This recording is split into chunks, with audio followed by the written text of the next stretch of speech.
तसं वाघीण बोललीये, परंतु माझ्या राजकारणाचे दिवस हे निवडणुकीपुरते असतात.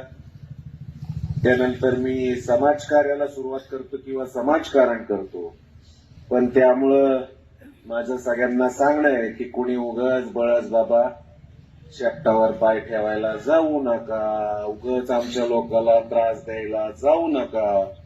उलट पक्षी मी सर्व विरोधकांनाही आवाहन करतो की आपल्या गावाचा सर्वांगीण विकास करण्यासाठी जर तुम्हाला काही सुचवायचं असेल, काही कामं मांडायची असतील तर योग्य पद्धतीने मांडा. उगं काहीतरी स्टंटबाजी करायला जाऊ नका. वाघीण तर बरसलीच आहे, पण प्रीती भाजपा म्हणजे फक्त संयम नाहीये.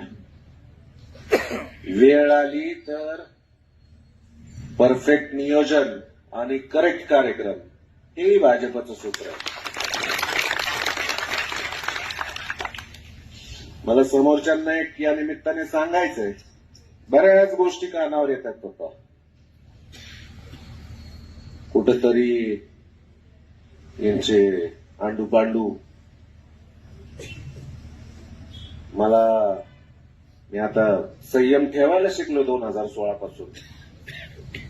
2016 पासून मला नाही वाटत कोणी मला दांडा बिंडा हातात घेतलेलं बघितलं असेल. पण हातात घ्यायचं विसरलेलो नाही आणि चालवायचं तर त्याहून नाही. त्यामुळे मला असं काही जर कळालं, म्हणजे कळत नाही असं बिलकुल नाहीये, पण मी अजून संयम ठेवून आहे. आत्ता ज्या काही निवडणुका झाल्या या गेल्या 2-4 दिवसांमध्ये सगळ्यांना सांगतो, लक्षात ठेवा, नीट ऐका. जर यदा कदाचित आमच्या कुठल्याही कार्यकर्त्याकडं वाकडी मान करून बघितलं, जरी या 3 दिवसात तर फार बोललेला आहात, पण इथून पुढं जर यदा कदाचित वाकडी मान करून जरी बघितलं तर मी तंगड्या काढल्याशिवाय राहणार नाही, हे सगळ्यांच्या साक्षीने सांगतोय. संयम ठेवलाय तर त्याचं अंत बघू नका.